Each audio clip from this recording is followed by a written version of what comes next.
nesidaro. Bet žiūrėk, dalykai. yra toks posakis, ne? Tai tu vadovaujasi dabar posakį duok durnį kelią. O, Tai viską. Na, Tai. jis neturi kelio. Žiūrėjau, Durnis jis- Liuvino karalius, tasai, žinai, karalius. Aš biščiau tau karalių Uh-oh. valdės. Aš žiūrėjau ir ten kažkoks, jis irgi reviewina tą Viktoro dramą visą. Yeah.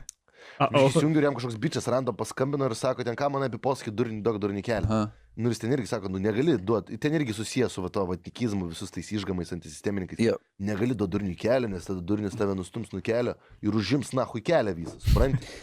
Bet jie neturi kelio. Jie sėdi savo trobą, apsmyžę tenais ir pisa, žinai. ar tikrai, va čia vat klausimas visą laiką, ar tikrai neturi kelio? Pažiūrim dabar valdančią koaliciją. Socdemai, Nemuno aušra ir valstiečiai. Jie literaliai dabar valdžioja, tai jie turi kelią. Va čia ir yra baisiausia, kad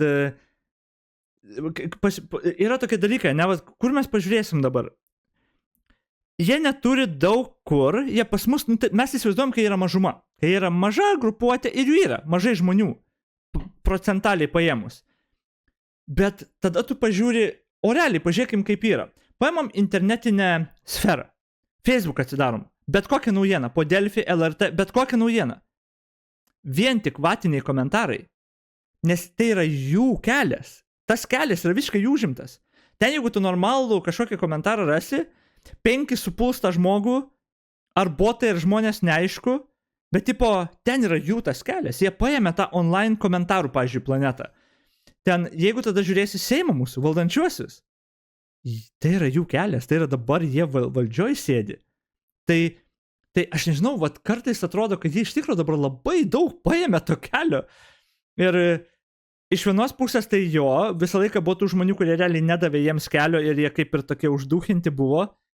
Bet jo, celofanai visi jie turi kanalus, jie aišku nėra patys didžiausi viską, bet jie turi to kelio, iš tikrųjų išsikovojo, ten va Vaitkus 7% surinko prezidento rinkimuose. Nėra daug, žinoma, bet 7%, kur už Vaitkų balsavo. Čia netiesiog antisisteminis, čia literaliai Putino geriausias draugelis.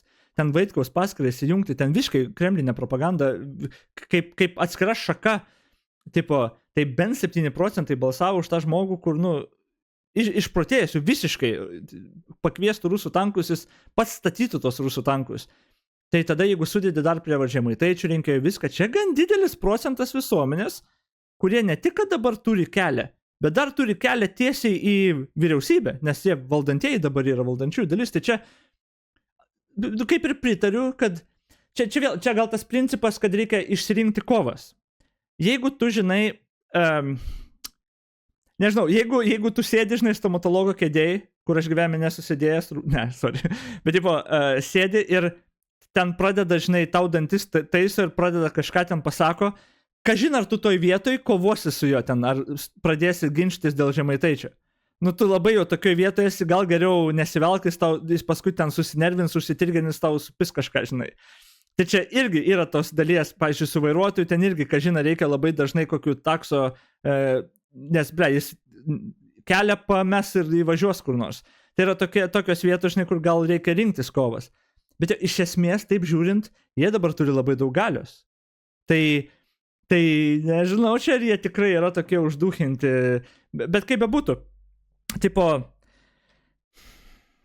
koks geriausias rezultatas būtų, ką reikia daryti, tai kažin ar, nu, va čia klausimas.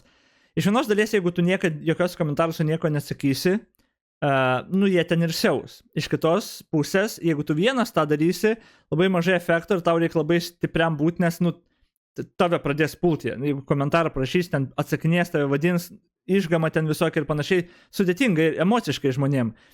Bet realiai, kiti pamato vieną komentarą irgi, kitą kartą galbūt prisijungia, gal reikia kovoti dėl tų viešųjų erdvių komentarų sekcijų, kad nebūtų ten vien jie. Dabar problema ten, kad ten gali būti botų daug. Dabar kol ten yra daug botų, yra ir daug realių žmonių. Tai gal ir yra įmanoma ten šiek tiek pakreipti tą diskursą ir tiesiog nebūtų tokiam apatiškam, kad gal ne pačiam rašyti komentarą, bet jeigu bent pamatai komentarą adekvatų, kuris ten kovoja, palaikini.